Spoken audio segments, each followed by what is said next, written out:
हर शहर में कुछ जगहें ऐसी होती हैं जहां वक्त सिर्फ चलता नहीं, रुककर किसी का इंतजार करता है।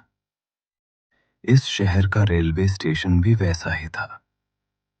हर रात ठीक 12:07 पर एक ट्रेन प्लेटफॉर्म नंबर 3 पर आकर रुकती थी और उसी पल एक लड़की की जिंदगी भी ठहर जाती थी।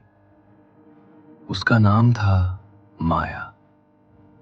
वो रोज यहां आती थी, लेकिन कभी किसी ट्रेन में सवार नहीं होती थी।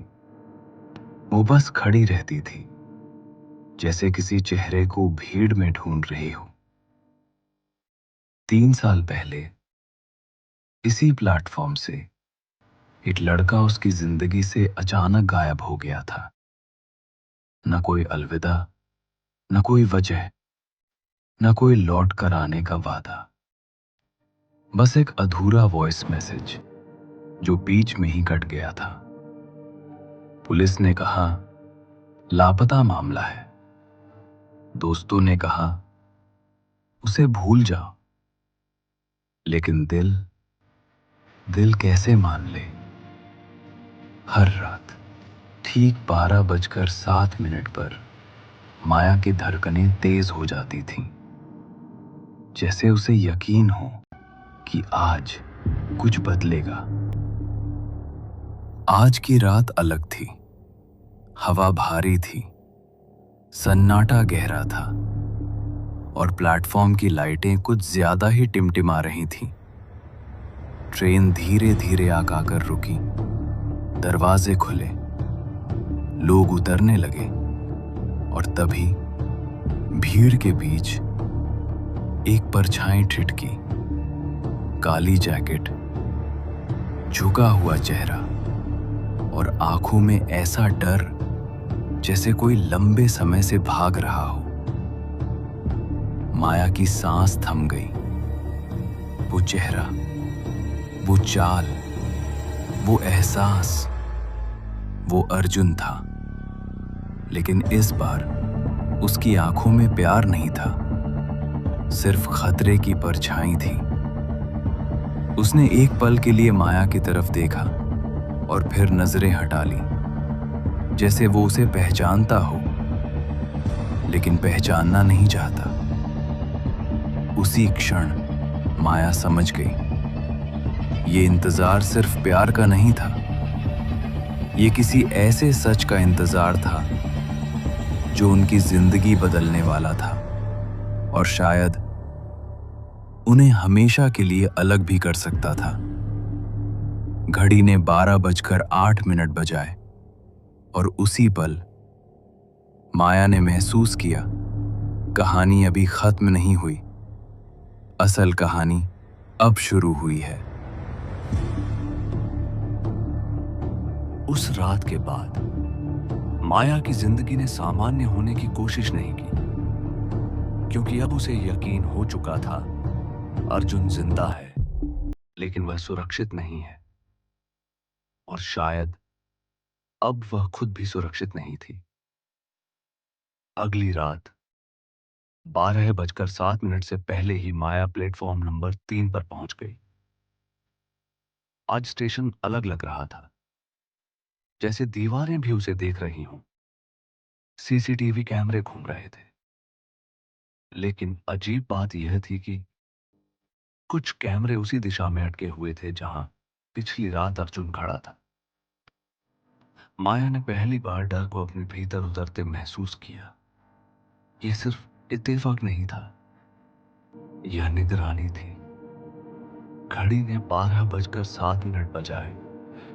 ट्रेन आई, दरवाजे खुले, भीड़ उतरी, लेकिन आज अर्जुन दिखाई नहीं दिया। माया का दिल बैठने लगा। तभी उसकी नजर प्लेटफॉर्म के कोने, वहीं जहां रोशनी कम थी, जमीन पर कुछ चमका। वह धीरे धीरे उस ओर बढ़ी और जो उसने देखा उससे उसके हाथ कांप गए। वह अर्जुन की घड़ी थी, वही घड़ी जो उसने उसे 3 साल पहले जन्मदिन पर दी थी। घड़ी टूटी हुई थी। उसकी स्क्रीन पर दरार थी और समय रुका हुआ था। 12 बजकर 12 मिनट। माया की सांसें तेज हो गई। 12 बजकर 12 मिनट। वही समय जब पिछली रात सब कुछ बदल गया था। अब उसे समझ आने लगा था, ये सिर्फ जो पीछा नहीं था, ये संदेश था। कोई उसे बताना चाहता था कि अर्जुन खतरे में है, या शायद अब नहीं रहा। अचानक पीछे से कदमों की आहट आई, धीमी। माया ने मुड़कर देखा। भीड़ जा चुकी थी। प्लेटफॉर्म लगभग खाली था, लेकिन दूर एक आदमी खड़ा था, स्थिर, जैसे वह काफी देर से उसे देख रहा हो। उसके हाथ में फोन था और उसकी स्क्रीन की हल्की रोशनी उसके चेहरे को अधूरा दिखा रही थी।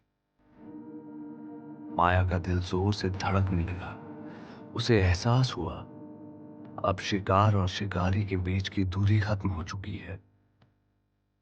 वह आदमी धीरे धीरे आगे बढ़ा, लेकिन अचानक स्टेशन की सारी लाइटें एक पल के लिए बुझ गई। पूरा प्लेटफॉर्म अंधेरे में डूब गया। सिर्फ दूर खड़ी ट्रेन की लाल लाइट धुंधली सी चमक रही थी। कुछ सेकंड, बस कुछ सेकंड, लेकिन उन सेकंडों में माया ने अपने पीछे किसी की सांस महसूस की। ठंडी, धीमी, खतरनाक। और फिर लाइटें वापस जल उठी। प्लेटफॉर्म खाली था। वह आदमी गायब था, लेकिन माया अकेली नहीं थी। उसके हाथ में कुछ था, एक कागज जो अभी अभी उसके हाथ में रखा गया था। कागज पर सिर्फ एक लाइन लिखी थी, अगली ट्रेन मत लेना, वरना अगली बारी तुम्हारी होगी। माया की उंगलियां कांपने लगी। यह खेल अब खुलकर सामने आ चुका था। अर्जुन कहीं पास था, या शायद बहुत दूर, लेकिन कोई था जो हर कदम देख रहा था, हर सांस सुन रहा था। माया ने पहली बार महसूस किया, ये सिर्फ प्यार की कहानी नहीं है, यह उस राज की कहानी है जिसके लिए लोग मर सकते हैं और मार भी सकते हैं। घड़ी ने 12 बजकर 15 मिनट बजाए। ट्रेन जा चुकी थी। प्लेटफॉर्म खाली था, लेकिन उस रात अंधेरा माया के साथ घर गया और उसकी खिड़की के बाहर, दूर सड़क की लाइट के नीचे, एक परछाई देर तक खड़ी रही, स्थिर, जैसे इंतजार कर रही हूं अगली रात का, क्योंकि खेल अभी शुरू हुआ था और अगली बार शायद कोई चेतावनी नहीं मिलेगी।